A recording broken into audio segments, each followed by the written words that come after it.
دن ہے صبح پھر آئی ہے دیکھو، لبوں پر ہے ذکر خدا ذکر آقا، کھلے آنکھ صلی اللہ کہتے کہتے۔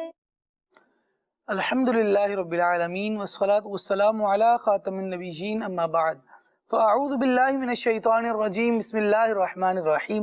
مدری چینل کے ناظرین ملاحظہ کر رہے ہیں پروگرام کھلے آنکھ صلی اللہ کہتے کہتے اللہ رب العالمین کی بارگاہ میں دعا کرتے ہیں مالک کریم آج کے دن کو ہم سب کے لیے رحمتوں والا بنائے، برکتوں والا بنائے، ہمیں وہ کام کرنے کی توفیق عطا فرمائے جس میں اس کی پیارے حبیب صلی اللہ تعالی علیہ وآلہ وسلم کی رضا شامل ہو۔ نبی کریم صلی اللہ تعالیٰ علیہ وآلہ وسلم نے ارشاد فرمایا، قیامت کے دن میرا سب سے زیادہ قرب اسے نصیب ہوگا جس نے دنیا میں مجھ پر سب سے زیادہ درود پڑھے ہوں گے۔ صلو علی الحبیب صلی اللہ تعالیٰ علی محمد صلی اللہ تعالیٰ علیہ وآلہ وسلم۔ مدنی چینل کے ناظرین آئیے سنتے ہیں تلاوت قرآن۔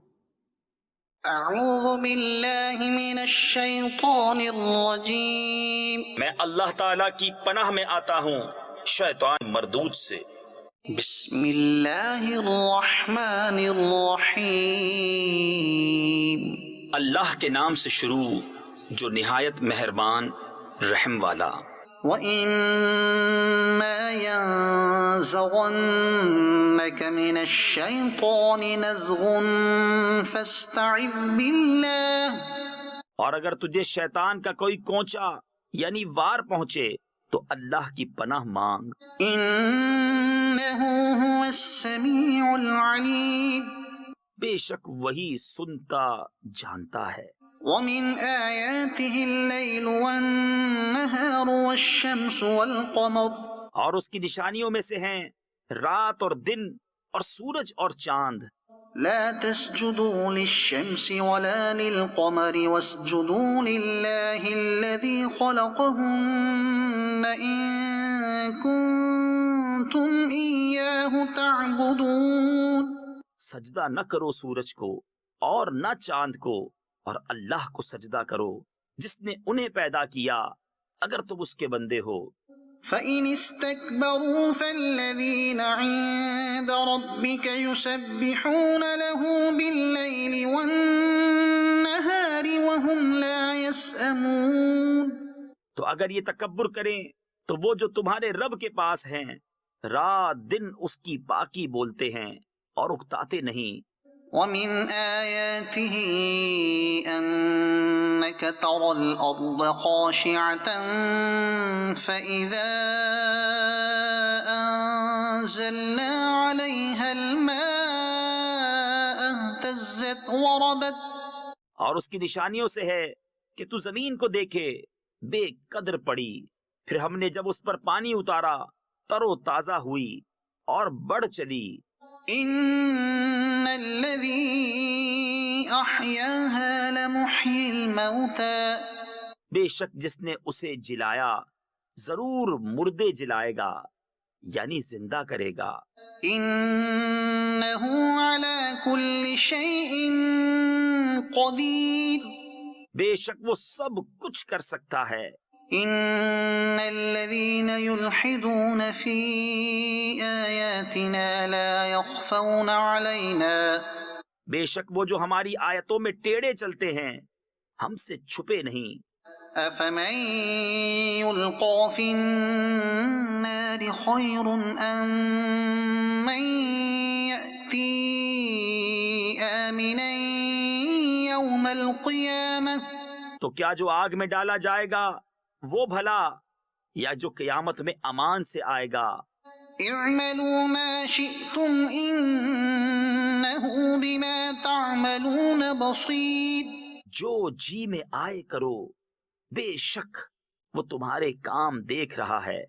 إن الذين كفروا بالذكر لما جاءهم وَإِنَّهُ لَكِتَابٌ عَزِيزٌ، بے شک جو ذکر سے منکر ہوئے جب وہ ان کے پاس آیا ان کی خرابی کا کچھ حال نہ پوچھ، اور بے شک وہ عزت والی کتاب ہے۔ لا يأتيه الباطل من بين يديه ولا من خلفه باطل کو اس کی طرف راہ نہیں، نہ اس کے آگے سے نہ اس کے پیچھے سے۔ تنزيل من حكيم حميد اتارا ہوا ہے حکمت والے سب خوبیوں سراہے کا۔ صدق اللہ العظیم۔ سبحان اللہ، اللہ رب العالمین جل وعلا نور قرآن سے ہمارے قلوب کو، ہمارے اذہان کو، ہمارے دلوں کو اور ہمارے ذہنوں کو روشن بھی فرمائے، منور بھی فرمائے، اور ان کی برکت سے فیض یاب بھی فرمائے۔ مدنی چینل کے ناظرین، آج جو تلاوت پیش کی گئی اس میں آیت سجدہ بھی شامل تھی۔ آیت سجدہ کے حوالے سے ایک شرعی حکم یہ بھی ہے کہ اس کو اگر ریکارڈڈ سنا جائے، جس طرح بھی یہ تلاوت آپ کے سامنے پیش کی جاتی ہے تو یہ ریکارڈڈ ہوتی ہے۔ اگر کسی نے ریکارڈڈ آیت سجدہ سنی تو پھر اس پر سجدہ تلاوت واجب نہیں ہوتا۔ یہ سجدہ تلاوت کے احکام مزید سیکھنے کے لیے امیر علیہ سنت دامت برکاتہم العالیہ کا زبردست رسالہ تلاوت کی فضیلت، اسے بھی پڑھا جا سکتا ہے، اور دیگر بہار شریعت وغیرہ سے بھی سجدہ تلاوت وغیرہ کے احکام ملاحظہ کیے جا سکتے ہیں۔ اللہ تعالی ہمیں دینی احکام سیکھ کر اس پر عمل کرنے کی توفیق عطا فرمائے۔ آج کا ٹاپک ہے باطن کی صفائی۔ ظاہر بسا اوقات بڑا اجلا ہوتا ہے، بندہ چمکدار چہرے والا ہوتا ہے اور شفاف کپڑے والا ہوتا ہے، اچھے لباس والا ہوتا ہے، لیکن عمدہ کردار یہ شاید پاس نہیں ہوتا، جس کی وجہ سے عطر کتنا چھڑک لیا جائے، پرفیوم کتنا لگا لیا جائے، بندے کے کردار کی جو بدبو ہوتی ہے وہ دب نہیں پاتی۔ نبی کریم صلی اللہ تعالیٰ علیہ وآلہ وسلم جو ہمیں تعلیم عطا فرما رہے ہیں، یقیناً وہ سب سے اعلیٰ تعلیم ہے، سب سے عمدہ تعلیم ہے، اور سب سے اچھا طرز زندگی ہے۔ اور اس میں جہاں ظاہر کی صفائی، ستھرائی اور اس کی پاکیزگی کا بیان ہے، وہیں ساتھ ساتھ انسان اعلیٰ کردار والا ہو جائے، اچھے اوصاف والا ہو جائے، دل کی صفائی ہو اور اس کی باطنی بیماریوں سے براعت ہو جائے، باطنی بیماریاں اس کی دور ہو جائیں، اس بندے کے دل میں کینہ نہ ہو، بغض نہ ہو، حسد نہ ہو، عجب نہ ہو، تکبر نہ ہو، اور بہت ساری ایسی بیماریاں ہیں جو دل کو اپنی لپیٹ میں لے کر اس کو گندا کر دیتی ہیں اور بندے کو نیکی کے فوائد اور اثرات سے محروم کر دیتی ہیں۔ دل کو ان ساری چیزوں سے کیسے پاک رکھا جا سکتا ہے، دل کی صفائی کیسے ممکن ہے، انشاءاللہ عز و جل آج گفتگو کو آگے بڑھائیں گے تو اس موضوع پر زبردست اللہ نے چاہا تو گفتگو ہوگی۔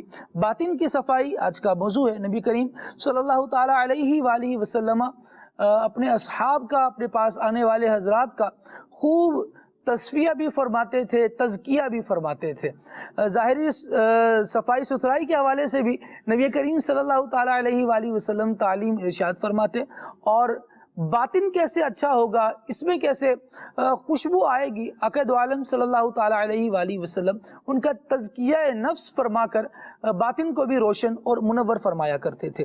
اسی ضمن میں نبی کریم صلی اللہ تعالیٰ علیہ وآلہ وسلم کا ایک فرمان ہے، چنانچہ ارشاد فرمایا، خبردار، جس میں انسانی میں ایک ٹکڑا ہے، اگر وہ درست ہو جائے تو تمام جسم صحیح رہے گا، اور اگر وہ خراب ہو جائے تو پورا جسم خراب ہو جائے گا۔ پھر فرمایا، جان لو کہ وہ دل ہے۔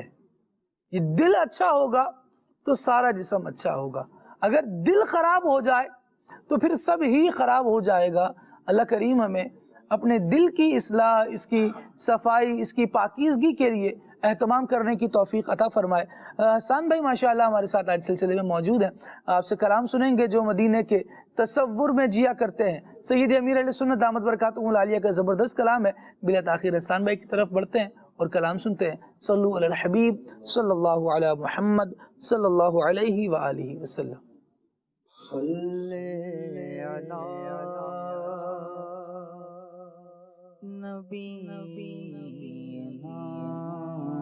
صلی علی محمد، پڑھیے صلی علی شفیعنا صلی علی محمد، صلی علی نبینا صلی علی محمد ہم بھی مدینے جائیں گے آج نہیں تو کل صحیح ہم بھی مدینے جائیں گے آج نہیں تو کل صحیح آقا ہمیں بلائیں گے آج نہیں تو کل صحیح صلی علی نبینا صلی علی محمد صلی علی شفیعنا صلی علی محمد جو مدینے کے تصور میں جیا کرتے ہیں جو مدینے کے تصور میں جیا کرتے ہیں جو مدینے کے تصور میں جیا کرتے ہیں جو مدینے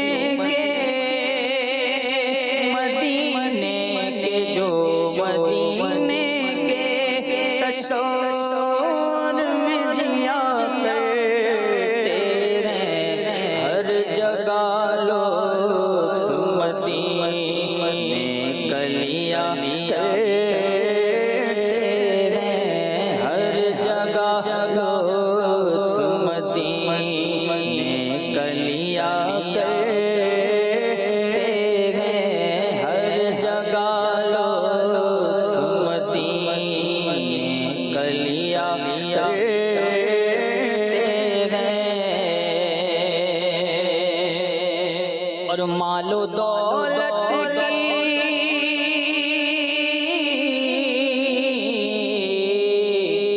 مال و دولت کی دعا ہم نہ خدا کرتے ہیں مال و دولت کی دعا ہم نہ خدا کرتے ہیں بس ہم تو مرنے کی مدینے میں دعا کرتے ہیں ہم تو مرنے کی مدینے میں دعا کرتے ہیں ہم تو مرنے کی مدینے میں دعا کرتے ہیں آگ دوزخ کی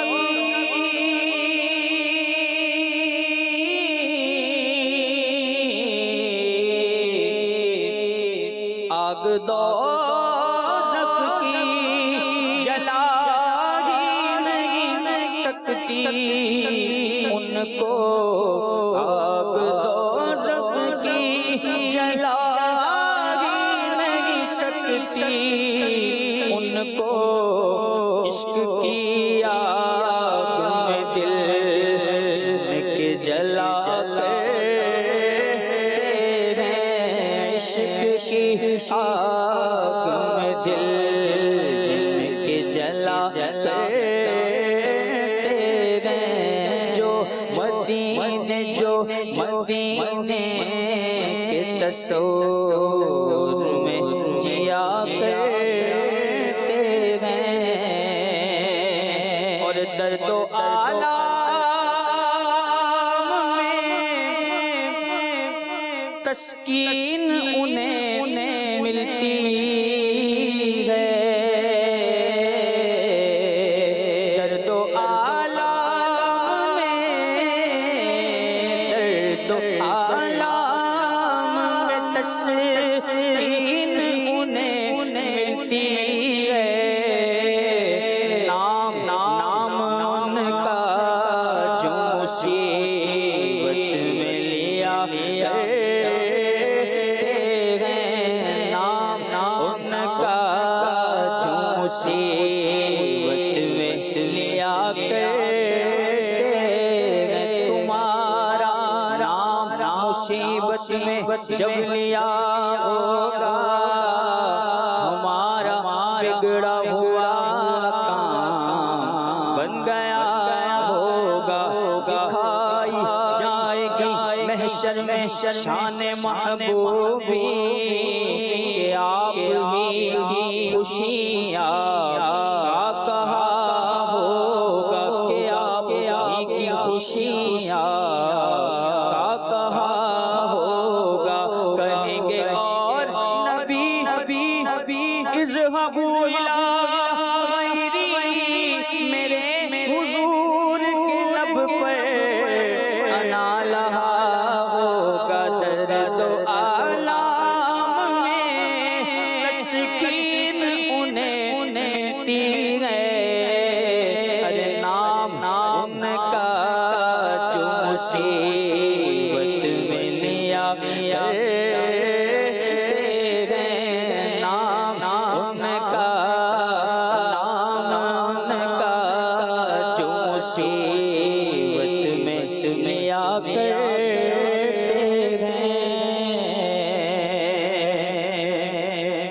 اور تو سلام سے درے پاک پہ جا کر کہنا، تو سلام سے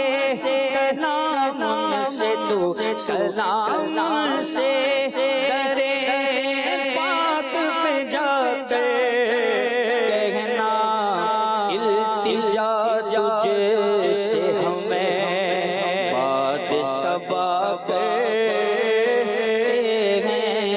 التجا تجھ سے ہمیں باد صبا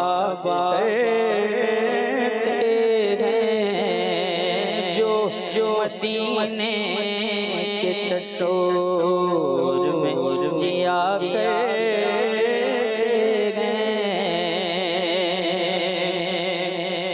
جھوم کر آتے ہیں بارش لیے بادل جب بھی، جھوم کر آتے ہیں بارش لیے بادل جب بھی، گنبد خضرا کے رخسار کیا گنبد خضرا کے رخسار کیا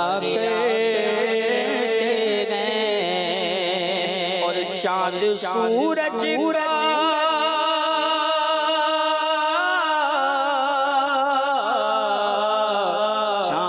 سورج کا مقدر بھی تو دیکھو، اکثر گنبد خضرا کے رخسار کیا مسجد نبوی کے پر نور منارے ہر دم، مسجد نبوی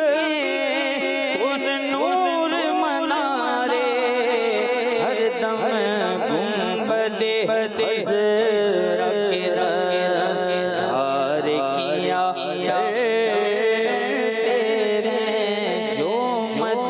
جو مدینے کے تصور میں جیا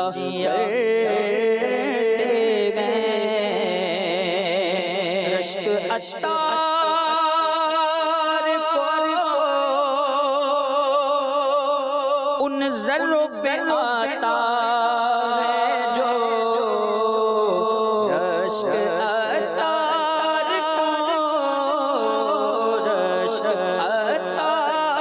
کو ان ذروں پہ آتا ہے جو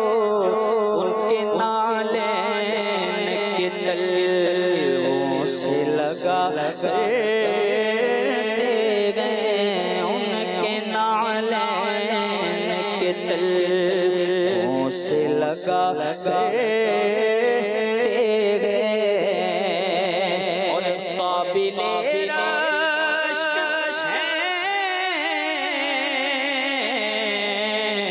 قابل رشک عطار وہ قسمت والے قابل رشک عطار وہ قسمت والے قابل رشک عطار وہ قسمت والے دفن جو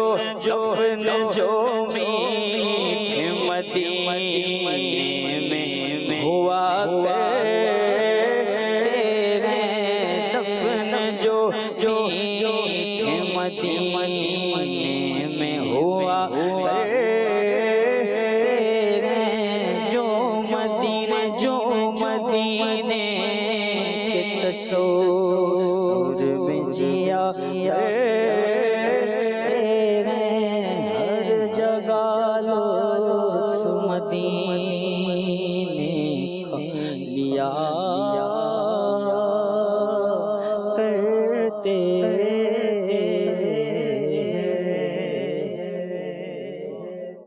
سبحان اللہ سبحان اللہ سبحان اللہ.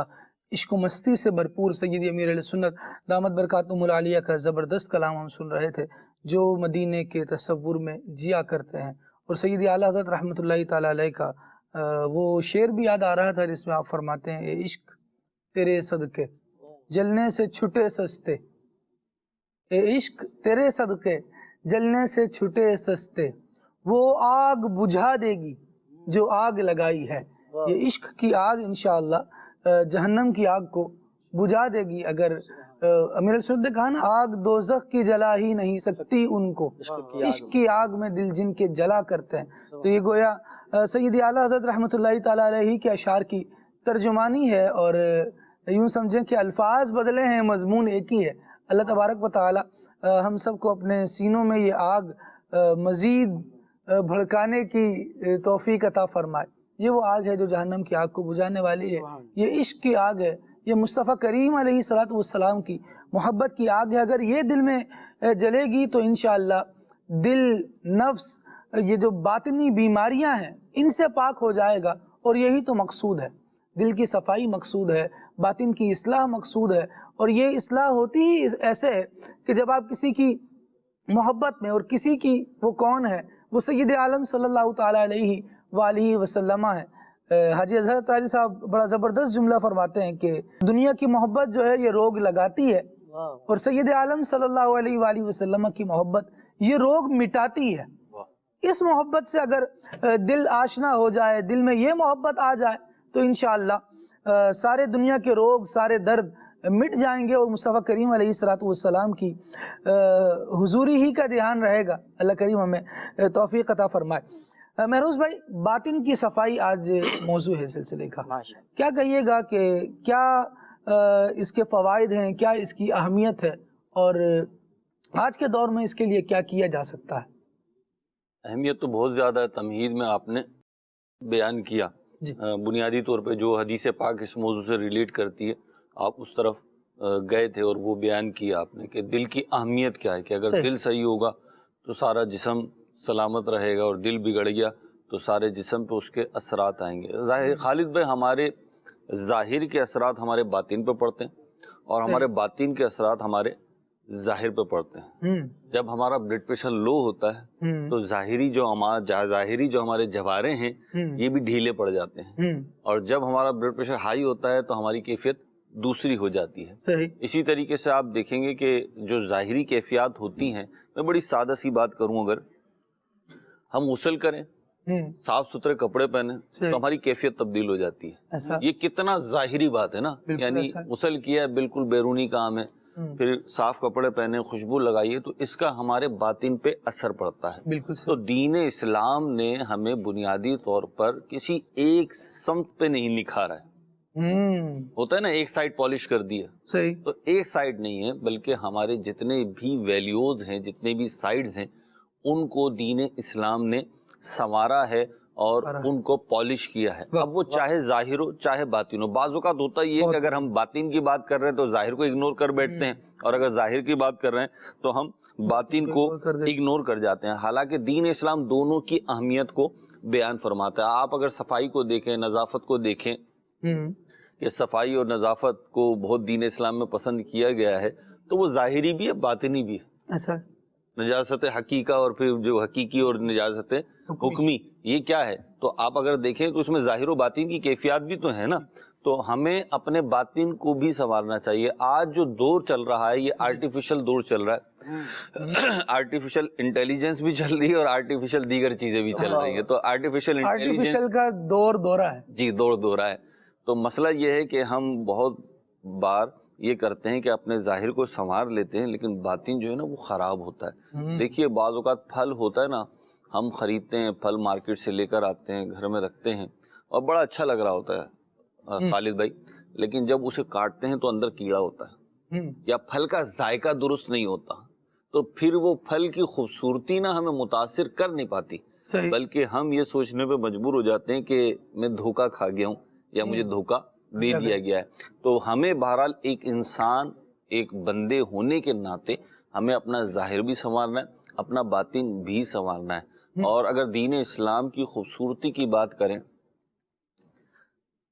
کل میں مفتی قاسم صاحب کا ایک رسالہ پڑھ رہا تھا, تو وہ اس آیت کریمہ پر بیس ہے, بنیاد ہے, کہ جس میں فرمایا گیا نا کلیمتن طیبتن کشجرتن طیبتن, کہ کلمہ طیبہ ایمان جو ہے یہ ایک پاکیزہ درخت کی مثل ہے. سبحان اللہ. ایمان کو پاکیزہ درخت سے تشبیہ دی ہے, مثال دی ہے قرآن کریم نے. تو بیج جو ہوتا ہے خالد بھائی, جیسا بیج ہوگا نا اس کا پھل ویسا ہی ہوگا.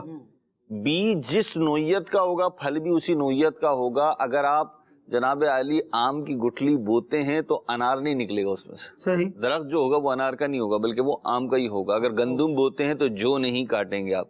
بیگن کی بیل لگانے کے بعد, کریلوں کی بیل لگانے کے بعد اس میں سے انگور نہیں نکلیں گے. اچھا, پھر اس میں کوالٹیز بھی ہوتی ہے نا, صحیح, کہ کس کوالٹی کا بیج ہے. تو جس کوالٹی کا بیج لگائیں گے پھل اور نتیجہ بھی اسی کوالٹی کا برآمد ہوگا. صحیح. اب یہاں قرآن کریم نے ایمان کو, اسلام کو, کلمہ طیبہ کو, اس کو تشبیہ دی ہے پاکیزہ درخت سے. تو آپ غور فرمائیے کہ ہمارے دلوں میں گویا کہ ایمان کا بیج لگا ہوا ہے, ہمارے دلوں کی زمین میں ایمان کا بیج لگا ہوا ہے. تو اب اس سے جو درخت, اس سے جو فصل, اس سے جو فروٹ, اس سے جو رزلٹ آنا چاہیے وہ بہت اعلیٰ کوالٹی کا ہونا چاہیے, کیونکہ ایمان سے بڑھ کر تو کوئی بیج ہے ہی نہیں نا. یہ تو سب سے اعلیٰ کوالٹی کا بیج ہے, سب سے اعلیٰ نسل کا بیج کے لیے, سمجھنے کے لیے بہترین بات. لیکن اگر ہم دیکھیں تو ہمارے پاس نتائج وہ نہیں آ رہے. یہ جو کہا گیا نا کہ کشجرۃ طیبۃ, اور پھر آگے کہا گیا کہ اس کی جو شاخیں, اس کی جو بنیاد ہے, یعنی اس کی جو جڑیں ہیں, اصلھا ثابت, واہ واہ, اس کی جڑیں گڑی ہوئی ہیں, جمی ہوئی ہیں, واہ, اور اس کی شاخیں آسمانوں کی بلندی کو چھو رہی ہیں, عظمت کے اعتبار سے, بلندی کے اعتبار سے. تو اس کی تفسیر میں یہی بیان کیا گیا کہ جب ایمان کا بیج دل کی زمین میں لگتا ہے تو پھر اس سے جو کیفیات, صفات اور کریکٹرسٹکس برآمد ہوتی ہیں وہ اتنی اعلیٰ و عرفہ ہوتی ہیں گویا کہ ان کی بلندی جو ہے وہ آسمان کو چھو رہی ہوتی ہے. واہ واہ واہ واہ. یعنی ایک مسلمان کی کیفیات و صفات یہ ہونی چاہیے کہ اس سے خوشبو کی لپٹیں ہی آئیں, اس سے مدینے کی کرنیں ہی برآمد ہوں, اس سے لوگوں کو دیکھ کر خوش نمائی, خوبصورتی اور خوب رنگی دیکھنے کے بعد لوگ اطمینان کا سانس لیں. صحیح ہونا یہ چاہیے, لیکن یہ ہو نہیں رہا. اگر میں اور آپ غور کریں, ہم سب اپنا اپنا محاسبہ کریں, اپنی اپنی صفات, ڈیمانڈ اور آئیڈیل پوزیشن کیا ہے, وہ یہ ہے, جو وہ یہ ہے, ہونا یہ چاہیے, لیکن ہو کیا رہا ہے. اچھا, اس میں نا فوری طور پہ خیال آتا ہے, ہاں یار دیکھو یار یہ کیسے ہیں, تو یہ کیسے کو چھوڑ دیں, ہم کیسے ہیں یہ دیکھیں. واہ. تو ہم کیسے ہیں, ہم اگر دیکھیں تو میرے اندر کون کون سی اچھی صفات ہیں اور کون کون سی بری صفات ہیں, دیانت داری سے میرا خیال ہے ہم فیصلہ کر سکتے ہیں. اتنا تو ضمیر زندہ ہوتا ہے کہ بندہ یہ بولے. یعنی آپ دیکھیں, یہ تو ہے نا ہمارے معاشرے میں, جو نماز نہیں پڑھتا وہ بھی کہتا ہے کہ ہاں نماز پڑھنی چاہیے، پڑھ نہیں پاتا، تو اتنا تو کہہ رہے ہیں نا، تو اس کا مطلب ہے کہ اچھائی اور برائی میں آپ کم از کم اپنے آپ کو دھوکہ ان معنوں میں نہیں دے رہے کہ جب محاسبہ کرنے آتے ہیں تو آپ کو پتا ہوتا ہے نہیں بھائی میں نماز نہیں پڑھتا، میں سچ نہیں بولتا، یا میں رزق حلال کمانے کے معاملے میں غفلت کا شکار ہوتا ہوں. تو اب یہ خرابی آ کیوں رہی ہے خالد بھائی؟ جی تو بات یہ ہے کہ بیج تو اچھا ہے، زمین میں کوئی پرابلم ہے، یعنی انٹرنلی پرابلم نہیں ہے، صحیح، پرابلم جو ہے وہ ایکسٹرنل ہے، بیج میں نہیں ہے. صحیح.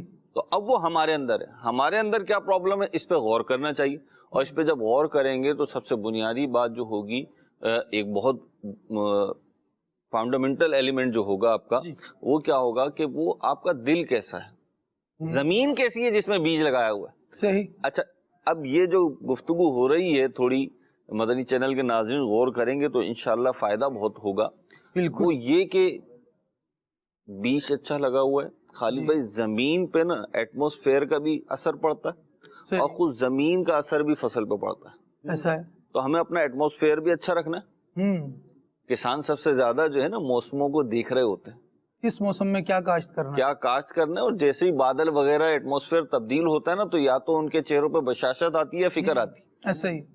تو وہ اگر ایٹماسفیئر وہ ہو رہا ہے جو اس کی انہیں توقع ہے تو بشاشت ہوتی ہے، خوشی ہوتی ہے. اور اگر ایٹماسفیئر وہ ہو رہا ہے جو ان کی توقع کے خلاف جا رہا ہے تو وہ تشویش اور فکر میں مبتلا ہوتے ہیں، اور دونوں حالتوں میں دستے دعا اٹھا دیتے ہیں. تو ہمیں بھی غور بھی کرنا چاہیے اپنے باطن کو سنوارنے کے لیے، اور ہمیں اس کی فکر بھی کرنی چاہیے، کیونکہ ہمارے پاس وہ دولت عظیمہ ہے کہ ہم ذرا سی فکر کریں، ذرا سا اسے اجالنے کی کوشش کریں نا تو چمک بہت اچھی آئے گی. دیکھیں ہمارے پاس کوئلہ نہیں ہے، ٹھیک، ہمارے پاس ہیرا ہے. واہ واہ واہ. ایسا نہیں ہے کہ ہم جس چیز کو چمکانے کی کوشش کر رہے ہیں، جس چیز کو ہم چمکانے کی کوشش کر رہے ہیں وہاں پہ محنت لا حاصل ہوگی، ایسا نہیں ہے. بلکہ یہاں کوئلے نہیں دھونے، کوئلے نہیں دھونے، ہیرا دھونا ہے، ہیرا چمکانا ہے آپ نے. دیکھیں گولڈ جو ہوتا ہے نا، گولڈ جب اسے دھات گولڈ کو ڈھالتے ہیں زیور کی شکل میں تو وہ کالا ہو جاتا ہے بالکل. اگر گولڈ جو ہے جس وقت یہ آگ سے نکالا جاتا ہے آپ کے سامنے رکھ دیا جائے تو آپ یہی سمجھیں گے شاید یہ خراب ہو گیا. نہیں، یہ لوہا ہے یا کوئی اور دھات ہے. کم از کم سونے کا گمان نہیں ہوگا، گولڈ کا گمان نہیں ہوگا. لیکن جب اس پہ بف لگتا ہے، جب اس پہ پالش ہوتی ہے تو پھر وہی گولڈ ہوتا ہے، وہ چمک جاتا ہے. تو اتنا سمجھ لیجئے کہ باحیثیت مسلمان، جب کہ ہم مسلمان ہیں تو ہمارے اندر خوب سے خوب تر بننے کی بنیادی صلاحیت موجود ہے. واہ واہ. تو اس صلاحیت کو نکالنا ہے. کہیں پہ اب یہ صلاحیت نکل کر آئے گی 2 فٹ نیچے، اور کہیں پہ نکل کر آئے گی 200 فٹ نیچے. پانی ہے زمین میں، نکالنے والا ہونا چاہیے.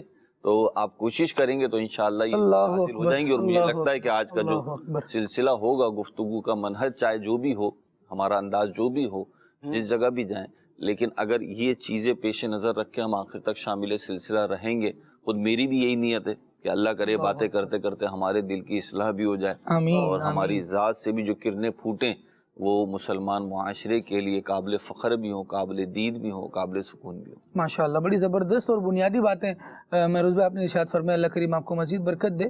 اور عمر بھائی انہی باتوں کے ساتھ ایک یہ بھی چیز ایڈ کی جائے، جس طرح مہروز بھائی نے بڑی ایک مثال سے اس بات کو سمجھایا. اور قرآن مجید کا کتنا زبردست ماشاءاللہ آیت کریمہ آپ نے لی کہ اصلها ثابت وفرعها فی السماء. اس کی جو بنیاد ہے وہ مضبوط ہے، وہ ثابت ہے. وفرعها فی السماء.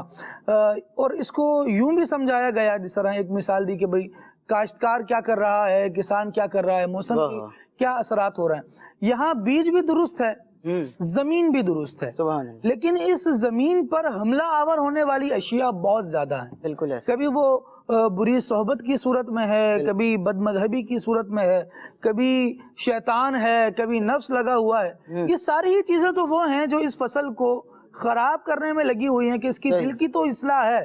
اب اس سے جو پودا نکلے گا، جو اب جو اس میں پھل آنا ہے وہ بڑا عمدہ آنا ہے. دشمن کی یہ کوشش ہے، نفس و شیطان کی یہ خواہش ہے کہ مومن کے دل کی یہ جو فصل ہے اس کا پھل خراب کر دے کسی طرح.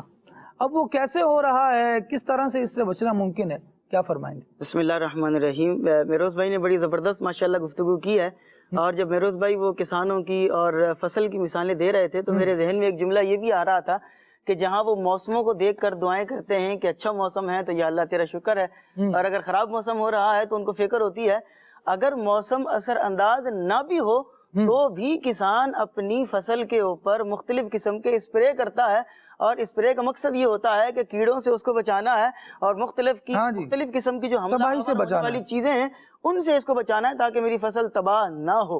اسی طرح ہمارا جو نفس ہے، ہمارا جو اندر کا جو معاملہ ہے، اس پر بھی شیطان حملہ آور ہو رہا ہوتا ہے۔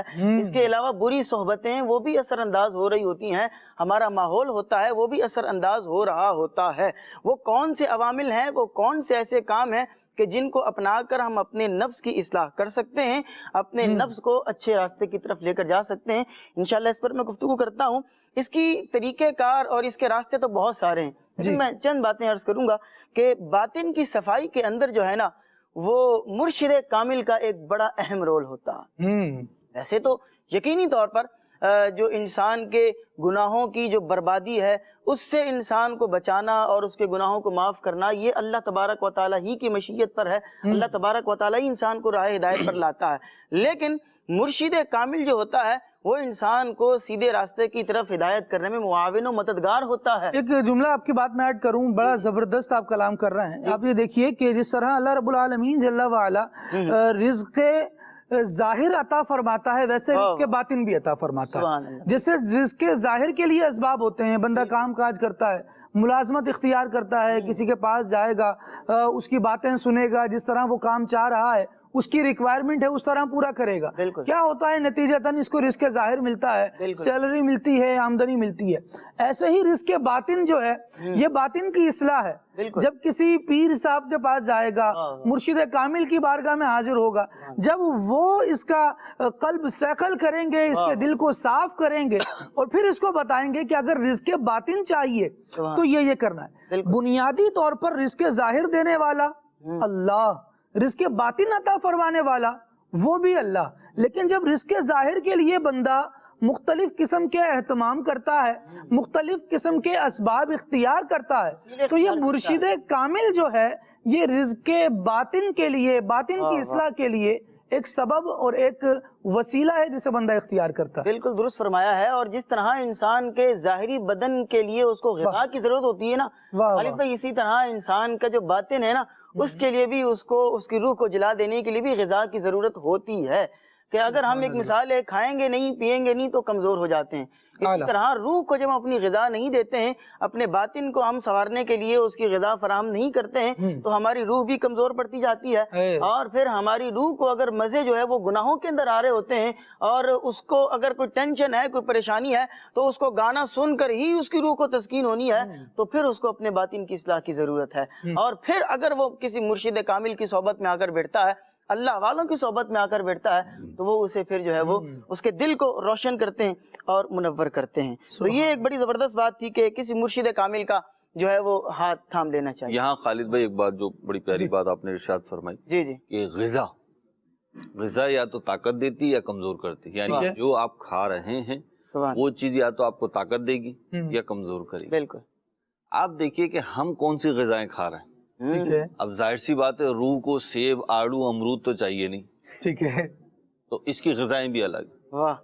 روح کیونکہ ایک سمجھانے کے لیے بات کر رہا ہوں، ہمیں نظر نہیں آتی جی، تو اس کی غذائیں بھی غیر مادی ہیں۔ بالکل، اس کی غذائیں بھی غیر مادی ہیں۔ آپ دیکھیں گے کہ آج کل ایک جملہ بہت سننے کو ملتا ہوگا آپ کو، یار شریعت کے احکام بڑے سخت ہیں یا بہت مشکل ہے، اس دور میں نیکیاں کرنا بہت مشکل ہے، یہ جملے ہم نے کو سننے کو ملتے ہیں۔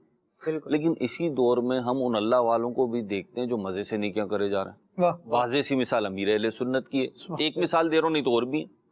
تو امیر اہل سنت کی ہم دیکھتے ہیں بڑے مزے سے نماز پڑھ رہے ہیں، بڑے مزے سے روزے رکھ رہے ہیں، نفلی روزے بھی رکھ رہے ہیں۔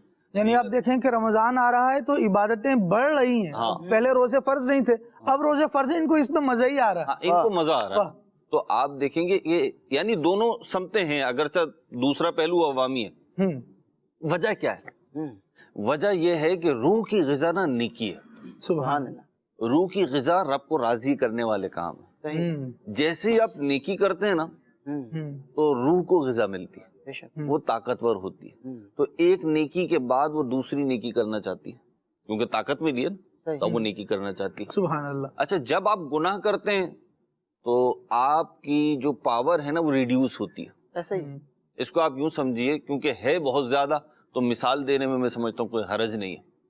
ویڈیو گیم جو لوگ کھیلتے ہیں تو دیکھا ہے میں نے کہ کیا ہوتا ہے معاملہ کہ بعض اوقات ویڈیو گیمز میں نا آپ کو پاور مل رہی ہوتی ہے، جیسے جیسے آپ کے پوائنٹس مل رہے ہوتے ہیں آپ کو پاور مل رہی ہوتی ہے. اچھا وہ رکاوٹیں بھی ہوتی ہیں، آپ کسی رکاوٹ سے ٹکرا جائیں تو وہ آپ کی جو پاور ہوتی ہے نا وہ ڈیکریز ہو جاتی ہے. صحیح. تو آپ نے پاور بڑھانے والی چیزیں لینی ہوتی ہیں اور پاور جن چیزوں سے ریڈیوس ہو رہا ہے ڈیکریز ہو رہا ہے ان سے بچنا ہوتا ہے. تو یہی معاملہ روح کا ہے بالکل کہ جب ہم نیکیاں کرتے ہیں تو مزید نیکیوں کی طرف جو ہے نا ہماری رغبت بڑھتی ہے. تو اس کی بنیادی وجہ یہ ہوتی ہے وہ طاقت آ جاتی ہے، بالکل وہ قوت آ جاتی ہے آپ کے پاس. اور جب آپ کوئی گناہ کرتے ہیں تو وہ قوت ریڈیوس ہوتی ہے، اور جب قوت ریڈیوس ہوتی ہے تو پھر مزید کسی طرف آپ کا بڑھنے کا رجحان جاتا نہیں ہے. تو یہی وجہ آپ دیکھیں گے، بڑی بنیادی بات ہے، یہ موضوع نہیں ہے نہیں تو اس پہ بہت ساری گفتگو ہو سکتی ہے، بہت زیادہ گفتگو ہو سکتی ہے کہ آپ دیکھیں گے جو لوگ نیکی کی رستے پر ہیں جی اور نیکیاں کر رہے ہیں واہ انہیں نیکی مشکل ہی نہیں لگتی. انہیں نہ فجر میں اٹھنا مشکل لگتا ہے، نہ عشاء کی 17 رکعتیں مشکل لگتی ہیں، نہ گرمی کے روزے مشکل لگتے ہیں انہیں، نہ حج مہنگا ہونے کے باوجود مشکل لگتا ہے انہیں. ظاہر سی بات ہے حج جس پہ فرض ہے اس پہ تو فرض ہے، فرض تو اسی پہ ہوگا جو افورڈ کر سکتا ہے. بالکل. تو اسی طریقے سے نہ انہیں زکوٰۃ اور صدقات دیتے ہوئے تنگی ہوتی ہے، نہ قربانی ماشاءاللہ آ رہی ہے. قربانی آ رہی ہے تو قربانی بھی انہیں تنگی محسوس نہیں ہوتی. وہ غریبوں کو بھی دے رہے ہوتے ہیں، یتیموں کو بھی دے رہے ہوتے ہیں، وہ اٹھ اٹھ کے تہجدیں بھی پڑھ رہے ہوتے ہیں، وہ اوابین بھی پڑھ رہے ہوتے ہیں، وہ چاش اشراق بھی پڑھ رہے ہوتے ہیں، اور وہ رزق حلال بھی کما رہے ہوتے ہیں. یعنی ایک تو پہلو ہے نا نیکیاں کر رہے ہیں، دوسرا پہلو ہے کہ وہ گناہ چھوڑنا ہے، یہ بھی تو خود نیکی ہے اور یہ اعظم نیکی ہے کہ گناہ چھوڑ رہے ہیں. تو یہ ساری چیزیں کس سے آ رہی ہیں؟ وہ پاور مل رہی ہے آپ کو. بالکل ایسے ہی. میں تو یہ سمجھتا ہوں کہ بہت سارے اشکالات، بہت سارے وسوسے پیدا ہونے کی وجہ بھی یہی کمزوری اور یہی طاقت ہے کہ جب یہ کمزوری ہوتی ہے تو پہلے یہ نیک اعمال میں سستی کرواتی ہے، پھر یہ نیک اعمال اسے سمجھ میں نہیں آتے. بالکل. ایک ہے نیک اعمال میں سستی ہونا کہ نیکی میں کر تو نہیں رہا لیکن لگتی اچھی ہے، تو پہلے یہی کیفیت ہوتی ہے. اس کے بعد کیفیت یہ ہو جاتی ہے رفتہ رفتہ جب کمزوری بالکل بڑھتی ہے نا اور سمجھ لیں کہ وہ جواب دینے کی پوزیشن میں بندہ آ جاتا ہے تو پھر اسے وہ نیک اعمال سمجھ میں ہی نہیں آ رہے ہوتے. تو یہ جو وسوسے آتے ہیں وہ علماء اہل علم جو ہے اس کی بہت مختلف انداز سے جوابات دیتے ہیں، لیکن اس کا ایک جواب یہ ہے کہ آپ کچھ دن نیکیاں کر کے دیکھیے. جو اسلام، دین اسلام، عشق اور مدینے سے محبت اور دیگر معاملات پہ جو وسوسے آ رہے ہوتے ہیں، مختلف فورم سے آ رہے ہوتے ہیں اور آپ اس کو ایکسپٹ کرتے چلے جا رہے ہوتے ہیں، تو اس کا ایک جواب یہ ہے، تھوڑا سا لانگ ٹرم ہے. تو وہ کیا ہے؟ وہ یہ ہے کہ آپ نیکیوں کے راستے پہ آ کے تو دیکھیں. اگر آپ نہیں کر رہے، آپ 10 دن کر کے دیکھیں. جب آپ 10 دن کر کے دیکھیں گے تو انشاءاللہ آپ کو لطف آنے لگے گا. ایک شخص ہوتا ہے وہ کلام سن رہا ہے تو رو رہا ہے، اور ایک شخص ہے اس رونے والے کو دیکھ کے کہہ رہا ہے کیوں رو رہا ہے، کیفیت کسے کیا ہو گیا؟ تو بھائی اس کو کیفیت کیا پتا. یہ یوں سمجھیے کہ دو پڑوسی ہیں، ایک کی ماں کا انتقال ہو گیا اور دوسرے کے بیٹے کی شادی ہے. دونوں کی کیفیات میں زمین و آسمان جیسا فرق ہوگا. ایک دوسرے کی وہ کیفیات اس وقت سمجھنے کی پوزیشن میں ہی نہیں ہے. تو ایسے ہی آپ کو بھی اس کا رونا سمجھ میں نہیں آ رہا. اگر آپ کو اس کیفیت میں پہنچنا ہے تو کچھ نیکیاں کرنی پڑیں گی، کچھ نیکوں کی نقل کرنا پڑے گی. یہ جو عمر فیاض بھائی کہہ رہے تھے کہ نیکی یہ دل کی ستھرائی کا ایک سبب، مرشد کامل مفتی احمد خان نعیمی رحمۃ اللہ علیہ نے بڑی پیاری بات لکھی ہے. اس کا خلاصہ یہ ہے کہ تقوی، پرہیزگاری، باطن کی صفائی یہ کبھی وہبی ہوتی ہے اور کبھی عطائی ہوتی ہے اور کبھی کسبی ہوتی ہے. فرمایا وہبی یہ کہ پیدائشی ہوتی ہے، پیدائشی اچھی چیزوں کو بندہ پسند کرنے والا، فطری طور پر اس کے طبیعت میں رجحان ہوتا ہے. تو دوسری ہے کسبی. کسبی یہی ہے کہ جب آپ نیکیوں کی طرف بڑھتے ہیں تو نیکیاں آپ کو اچھی لگنے لگتی ہیں. جب آپ نیکیوں کی طرف بڑھتے ہیں تو نیکیاں آپ کے لیے آسان ہو جاتی ہیں. جب آپ ایک نیکی کی طرف بڑھتے ہیں تو 4 نیکیاں اور اس کے صدقے میں آپ کو کرنے کی توفیق مل جاتی ہے. تو یہ ہے کسبی. اور تیسری جو ہے عطائی، وہ یہ ہے کہ کسی مرد کلندر کی نظر پڑ، جیسے بری نظریں لگتی ہیں ایسے اچھی نظریں بھی ہوتی ہیں. واہ تو ہمارے بزرگوں نے کوشش بھی کی ہے کہ اچھی نظر لگے, اور یہی وجہ ہے کہ وہ اپنے چھوٹے چھوٹے بچوں کو بھی بزرگوں کی بارگاہ میں لاتے تھے. ماشاء اگر دیکھیں نا تو وہ حدیث پاک جو ہے کہ بچوں کو مسجد نبی کے باہر لایا جاتا تھا, صحیح.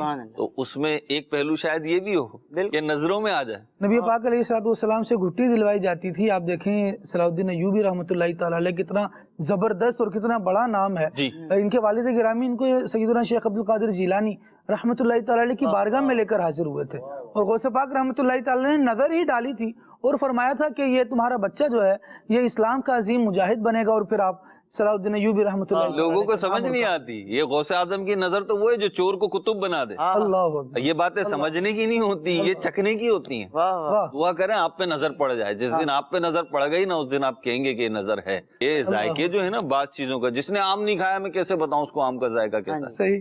زیادہ سے زیادہ میں کہہ دوں گا میٹھا ہے, تو میٹھا تو شہد بھی ہوتا ہے, میٹھا تو گڑ بھی ہوتا ہے, میٹھی تو دیگر چیزیں بھی ہوتی ہیں. صحیح. آم کا ذائقہ کیسے سمجھاؤں؟ واہ اور اگر میں کہوں ملتان کا چونسا, انور اٹول, تو اب یہ ذائقے کیسے ڈیفرنٹ کروں گا, عام ہی کے ذائقے کیسے ڈیفرنٹ کروں گا؟ ہاں جی. تو بعض چیزیں سمجھنے کی نہیں ہوتی, سمجھانے کی نہیں ہوتی, وہ فیل کرنے کی ہوتی ہیں. کیا بات ہے. فیل جو ہے نا یہ جب بھی کریں گے جب آپ اس راہ پہ آئیں گے. تو میں تو مشورہ دوں گا, چلیں جو ایک ہمارے پاس فورم ہے, ایک راہ ہمارے پاس ہے, وہ ہم آپ کو دکھا دیتے ہیں کہ اللہ آپ کو توفیق دے. تو امیر اہل سنت کی نظروں میں آنے کی کوشش کیجیے. آپ کہیں گے کیسے نظروں میں آئیں گے, تو طریقے بہت ہیں ڈھونڈنے والے کے لیے, لوگ ڈھونڈ ہی لیتے ہیں کسی نہ کسی. اللہ اللہ. ہماری بہت ساری گفتگو وہ اس وقت ہوئی ہے کہ جو ہمارے مطلب پلاننگ کا حصہ نہیں تھی, یوں کہہ سکتے ہیں. تو آپ نظر کی بات کر رہے ہیں, یہ دیکھیں نظر ہی تو ہے نا. ابھی بات ہوئی تھی پیچھے سونے کی, بھائی سونا قیمتی کیوں ہے اور لوہا قیمتی کیوں نہیں ہے؟ اپوزٹ کیوں نہیں ہے؟ اپوزٹ بھی ہو سکتا تھا, ناممکن تو نہیں. بھائی سونے سے بھی مہنگی دھات ہے نا پلیٹینیم, سونے سے بھی مہنگی, لیکن اس کو وہ مقبولیت حاصل نہیں ہے. سونے سے مہنگی لیکن مقبولیت حاصل نہیں. ٹھیک ہے. تو میں تو یہ کہوں گا کہ یہ بھی نظر کی بات ہے. شریعت کا حکم ہے سمن جس کو بنایا, لیکن ایک بات ہے نا بنیادی طور پہ سمن ہے وہ. لیکن یہاں پہ آپ دیکھیے, آپ نظر کی بات کر رہے تھے, صحابی کو صحابی بھی تو نظر نہیں بنایا نا. ہاں ہاں ہاں, سبحان صحابی اللہ. کو صحابی بھی نظر نہیں بنایا. بنتا ہی وہی صحابی ہے کہ جس نے نبی پاک صلی اللہ علیہ وسلم کی زیارت کی ہو اور ایمان پہ اس کا خاتمہ ہوا ہو, وہ صحابی ہے. تو زیارت کرنا یعنی اللہ والوں کی مقبول لوگوں کی صحبت جو ہے, مقبول لوگوں کی زیارت کرنا, یہ بھی شرف ہے, اور وہ آپ کو دیکھ لیں یہ بھی شرف ہے. مفتی احمد یار خان نعیمی رحمۃ اللہ تعالی نے ایک جگہ لکھا کہ نبی کریم صلی اللہ تعالی علیہ وآلہ وسلم نماز, روزہ, حج, زکوٰۃ سب دے گئے کہ بندہ اس سے عابد بنتا ہے اور بڑے درجات پاتا ہے, لیکن اپنی زیارت جو ہے وہ لے گئے کہ بندہ اس سے صحابی بنتا ہے. اب قیامت تک بندہ ساری ہی عبادات کرتا رہے, بڑے درجات تو پا لے گا, لیکن حضور کی زیارت کر کے جو مرتبہ صحابیت بندے کو ملتا تھا, نبی کریم صلی اللہ تعالیٰ علیہ وآلہ وسلم کے دنیا سے تشریف لے جانے کے بعد اب وہ مرتبہ کسی کو نہیں مل سکتا. وہ خاصہ نبی کریم صلی اللہ تعالیٰ علیہ وآلہ وسلم کا تھا. مدنی چینل کے ناظرین, الحمدللہ عز و جل, یہ ذوق والی باتیں, یہ دل کی اصلاح والی باتیں کس طرح ممکن ہے, کیا فائدے ہیں, اور کیسے کیسے اصلاح کی طرف جایا جا سکتا ہے, یہ باتیں ساری جاری ہیں. سید عالم صلی اللہ تعالیٰ علیہ وآلہ وسلم وہ مبارک ذات ہیں کہ ان کا دل صاف ہے, ان کا دل پاک ہے. یہ دل پاک کرنے کے لیے آئے ہیں, قرآن و حدیث اس کو بیان کرتے ہیں. اس کے باوجود آپ یہ دیکھیے کہ نبی کریم صلی اللہ تعالیٰ علیہ وآلہ وسلم سے رب راضی, اور یہ رب سے راضی, اور رب ان کی رضا چاہنے والا. اس کے باوجود مصطفیٰ کریم علیہ الصلوۃ والسلام کے لبوں پر اللہ رب العالمین جل وعلا کے حضور جو ایک دعاؤں کا سلسلہ رہتا تھا, جو تزکیے کے لیے, جو رب العالمین جل وعلا کی رحمتوں کو مزید حاصل کرنے کے لیے, عابد بھائی, نبی کریم صلی اللہ علیہ وسلم کی دعاؤں کا انداز ہوتا تھا, اس میں بھی یہ دل کی صفائی کا بڑا تذکرہ ملتا ہے. کیا کہتے ہیں؟ سبحان اللہ. بے شک پیارے آقا صلی اللہ علیہ وآلہ وسلم کا قلب مبارک, پاکیزہ دل مبارک ہے, اور حضور تو جس کی طرف نظر فرما دیں وہ پاکیزہ ہی ہو جائے, اور ایسا پاکیزہ ہو جائے کہ جنت کا حقدار ہو جائے, جہنم سے بری ہو جائے. پیارے آقا صلی اللہ علیہ وآلہ وسلم نے تعلیم امت کے لیے, اپنی امت کی رہنمائی کے لیے, امت کو سکھانے کے لیے حضور علیہ السلام نے وقتاً فوقتاً کئی مواقع پر دعا بھی فرمائی, اور ہمیں سکھایا کہ کس طرح اپنے باطن کو صاف کرنے کے لیے ہمیں دعا مانگنی چاہیے. اور حضرت سیدنا زید بن ارقم رضی اللہ تعالیٰ عنہ فرماتے ہیں کہ نبی کریم رؤوف الرحیم صلی اللہ علیہ وآلہ وسلم اس طرح دعا کیا کرتے تھے کہ الہی میں عاجز رہ جانے سے، سستی، بزدلی، کنجوسی، بڑھاپے اور عذاب قبر سے تیری پناہ لیتا ہوں۔ الہی تو میرے نفس کو اس کی پرہیزگاری دے، اسے پاک کر دے، تو بہترین پاک کرنے والا ہے۔ اللہ اکبر۔ تو ہی نفس کا والی وارث ہے، الہی میں تیری پناہ مانگتا ہوں اس علم سے جو نفع نہ دے، اللہ اکبر۔ اور اس دل سے جو عاجزی نہ کرے، اور اس نفس سے جو سیر نہ ہو، اور اس دعا سے جو قبول نہ ہو۔ کتنی جامع یہ نبی کریم صلی اللہ علیہ وآلہ وسلم کی دعا ہے کہ جس میں ہمیں سکھایا گیا کہ یہ چیزیں مانگیں اور اس طرح دعا مانگیں۔ حضرت مفتی اعظم خنیمی رحمۃ اللہ تعالی علیہ فرماتے ہیں کہ ایک ہوتا ہے طہارت، ایک ہوتا ہے تزکیہ۔ طہارت کہتے ہیں ظاہری جو صاف ہوتا ہے اس کو کہتے ہیں، تزکیہ کہتے ہیں اندر کی صفائی کو۔ اللہ کریم نے قرآن کریم میں فرمایا قد افلح من تزکا، اس نے فلاح پائی جس نے اپنے اندر کو صاف کیا۔ اللہ جس طرح یہ دیکھیے کہ ظاہری صفائی کے کئی پہلو ہیں، کئی طریقے ہیں، اور کئی چیزیں ہیں جو ظاہر کو خراب کر رہی ہوتی ہیں، جیسے میل کچیل بھی ہے، دھول بھی ہے، اور ناخن کا بڑھ جانا ہے، کپڑوں کا صاف نہیں ہو جانا، کئی طرح کی ایسی چیزیں ہیں جو ظاہر کو خراب کر رہی ہوتی ہیں، گندہ کر رہی ہیں۔ ہاں، بندہ اس کو پھر صاف کرتا ہے۔ تو ایسے ہی اندر کی بھی بہت سی چیزیں ہیں، ایک نہیں ہے۔ تو جس طرح ظاہری پھل کی بات کر رہے تھے ہمارے مہروز بھائی کے آم کی مٹھاس یہ ہے، نیکیوں کی مٹھاس بھی مختلف ہے۔ نیکیوں کی مٹھاس اللہ کے خوف سے رونے کے جو آنسو ہیں اس کی جو حرارت ہے وہ کچھ اور ہے، اور جو بندہ محبت سے روتا ہے اس کے آنسو کچھ اور طرح کے۔ تو ایسے ہی جو نیکی ہے وہ اس کی جو تاثیر ہے وہ بھی مختلف ہے۔ کچھ نیکی ہے جس سے بندے کے نیکی کرنے سے لوگوں کی امت کا درد اس کو پتہ چلتا ہے، امت سے محبت اس کو پتہ چلتی ہے۔ کچھ نیکیاں ایسی ہیں جس کے کرنے سے انسان کی دنیا بھی سنورتی ہے، آخرت بھی سنورتی ہے۔ کچھ نیکیاں ایسی ہیں جس کے کرنے سے اس کو خود بھی فائدہ ہوتا ہے، اولاد کو بھی فائدہ ہو رہا ہوتا ہے، آنے والی نسلوں کو فائدہ ہو رہا ہوتا ہے۔ کچھ نیکیاں ایسی ہوتی ہیں جو اس کو مزید نیکیوں پر ابھار رہی ہوتی ہیں۔ تو اس طرح یوں کہیے کہ نیکیوں کے مختلف ذائقے ہیں، اور اس کو بتایا نہیں جا سکتا، اس کو محسوس کیا جا سکتا ہے نیکیاں کر کے۔ تو نبی کریم رؤوف الرحیم صلی اللہ علیہ وآلہ وسلم نے جن جن چیزوں سے ہم بہت سی چیزیں سیکھتے ہیں، تو کیا ہم وہ دعائیں نہیں سیکھ سکتے جو نبی کریم صلی اللہ علیہ وآلہ وسلم نے اللہ سے مانگی ہیں، ہمارے لیے مانگی ہیں، ہماری تعلیم کے لیے مانگی ہیں؟ تو آہستہ آہستہ کر کے ہم مکتبۃ المدینہ کی کتب کے اندر یہ دعائیں موجود ہیں، اور یہ دعائیں آپ سیکھیں، اور ہو سکے تو ان عربی دعاؤں کے ساتھ اللہ کی بارگاہ میں دعا مانگیں۔ اگر عربی نہیں آتی تو اپنی جو اردو زبان میں جیسے میں نے ترجمہ عرض کیا ہے اس طرح مانگیں، تو انشاءاللہ تعالی اس سے جو ہے وہ آپ کو فائدہ ہوگا۔ اور دعا مومن کا ہتھیار ہے۔ حضور نے آپ کو بغیر ہتھیار کے امت کو یوں نہیں چھوڑ دیا کہ شیطان سے تم نے ایسے مقابلہ کرنا ہے، نہیں نہیں نہیں، پیارے آقا صلی اللہ علیہ وسلم نے ہتھیار دیا ہے، اللہ اس کے رسول نے ہتھیار دیا ہے۔ دشمن سامنے ہو تو ہتھیار ہو تو مقابلہ ہوتا ہے، تو ہتھیار تمہارے پاس ہے۔ ہتھیار کیا ہے؟ اللہ کی بارگاہ، دعا مانگے، اور پھر کہیں کہ لا حول ولا قوت الا باللہ العلی العظیم، اے اللہ نہ تو نیکی کرنے کی مجھ میں طاقت ہے، نہ گناہ سے بچنے کی طاقت ہے، مگر پروردگار تیری دی ہوئی طاقت سے تو کرم کرے گا تو شیطان میرا کچھ نہیں بگاڑ سکے۔ امیر سنت نے فیضان نواز میں لکھا کہ بندہ جب وہ نیک کام کرتا ہے، چھپ کے کرتا ہے، تو پھر اس کو 70 گنا اجر دیا جاتا ہے۔ پھر شیطان اس کے پیچھے لگا رہتا ہے، ظاہر کرو، وہ ایک بار ظاہر کر دیتا ہے، اس کا درجہ کم کر دیا جاتا ہے نیکی کا۔ اچھا، شیطان پھر بھی پیچھے لگا رہتا ہے، کہتا ہے اور بتاؤ تمہیں یہ فائدے ہوں گے، یہ ہوں گے، کسی طرح اس کو دوبارہ اظہار کروا دیتا ہے۔ اب اس کا جو 70 درجہ نیکی ملی تھی وہ اور کم ہو جاتی ہے، وہ 1 پہ آ جاتی ہے۔ اب شیطان اب بھی نہیں چھوڑتا، کہتا ہے اس کو اور بتاؤ لوگوں کو۔ یہ اب کیا ہوتا ہے کہ وہ جو نیکی کی ہوتی ہے اس کو بجائے نیکی کے اس کو ریاکاری میں ڈال کر اس کے لیے گناہ لکھ دیا جاتا ہے۔ تو نیک کام جب کریں تو اس کے اندر اخلاص بھی بہت ضروری ہے، باطن کی جو صفائیاں ہیں اس کے اندر نظر کا ذکر کیا ہے شیخ شہاب الدین سہروردی رحمۃ اللہ تعالی علیہ۔ آپ امیر سنت نے مدنی مذاکرے میں بیان فرمایا، مدنی مذاکرے میں کیا ہے جو نہیں ملتا؟ تصوف ملتا ہے، طریقت ملتی ہے، شریعت ملتی ہے، سب کا جامع آپ جو ہے وہ آسان الفاظ میں امت تک پہنچا رہے ہیں میرے شیخ طریقت سنت.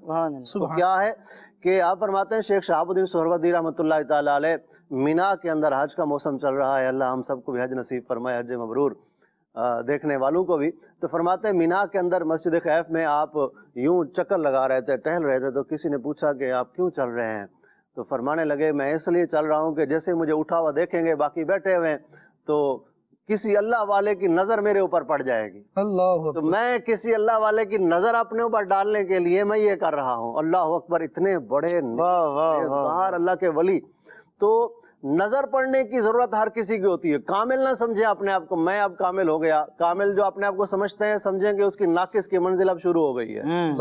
تو اللہ کی بارگاہ میں نیک بندوں کا سہارا لیں اور نیک بندوں کی صحبت میں بیٹھنے سے ضرور فائدہ ہوتا ہے. ایسا بھی نہیں ہے کہ دنیا سے نیک بندے چلے گئے تو اب فائدہ نہیں ہے، نہیں، بلکہ امام شافعی رحمۃ اللہ تعالیٰ کو دیکھیں، آپ فرماتے ہیں امام اعظم رحمۃ اللہ علیہ کی بارگاہ میں ان کے مزار پر حاضر ہوتا ہوں، 2 نفل پڑھتا ہوں جو میری مشکل ہوتی ہے. مشکلیں 2 قسم کی ہوتی ہیں، ایک ہوتی ہے شرعی مشکل، ایک ہوتی ہے دنیاوی مشکل، آخرت کی مشکل.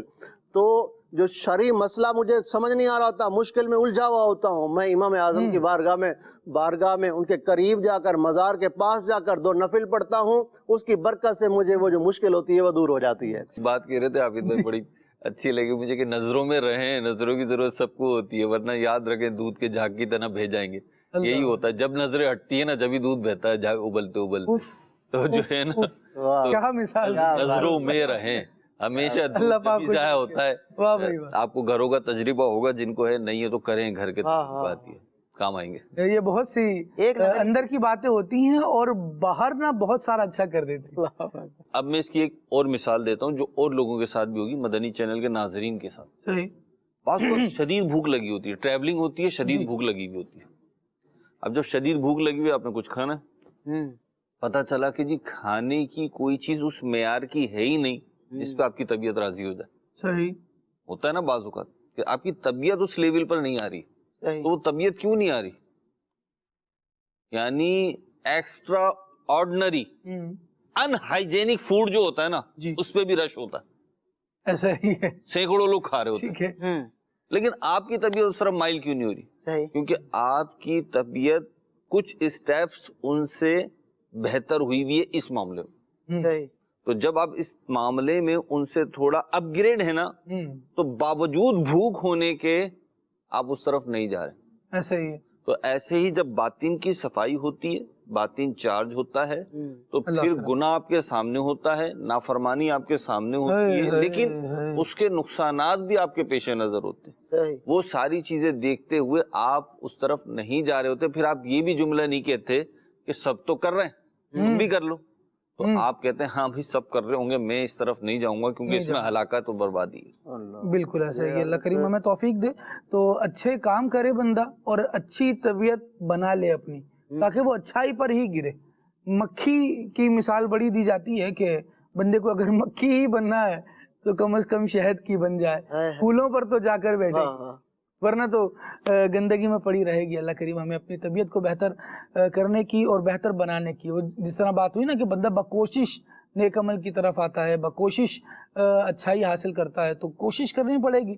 بہت سارے کام ہیں ہماری طبیعت کا حصہ نہیں ہوتے، لیکن ہم کسی فرم کو جوائن کرتے ہیں، کہیں کنیکٹ ہو جاتے ہیں، کسی آفس میں ہمارا جانا ہوتا ہے اور پتہ چلتا ہے یہاں اصول یہ ہے. تو چاہے وہ طبیعت میں آئے نہیں آئے، لیکن اگر یہاں رہنا ہے تو یہی کہنا پڑے گا. تو بندہ کہہ رہا ہوتا ہے اور زندگی ایسے ہی گزار رہا ہوتا ہے. طبیعت میں بہت ساری چیزیں بس کبھی کچھ زور سے، کبھی کچھ کوشش کے ذریعے سے شامل کر لی جاتی ہیں یا کرا دی جاتی ہیں. تو بندے کو چاہیے کہ پہلے ہی آمادہ ہو جائے نیکیوں کی طرف اور اپنی طبیعت میں نیکیوں کو ایڈ کرنے کی کوشش کرتا رہے. کالز کچھ شامل کرتے ہیں، اس کے بعد انشاءاللہ آگے بڑھتے ہیں. جی مدنی چینل دیکھ کے بہت خوشی ہوتی ہے، دینی معلومات حاصل ہوتی ہے، بہت اچھا پروگرام ہے. اللہ آپ کو خوش رکھے. آمین آمین. واہ بھائی واہ، جزاک اللہ. آپ کی حوصلہ افزائی کا بہت شکریہ، آپ کی پیٹھ تھپکنے کا بہت شکریہ. جب کوئی یہ کہتا ہے کہ آپ جو پروگرام کر رہے ہیں اچھا لگ رہا ہے تو یقیناً اس سے دل میں خوشی ہوتی ہے. اللہ کریم آپ کو جزائے خیر عطا فرمائے اور ہمیں آپ کے حسن زن سے اچھا بھی بنائے. مزید کال دیجیے.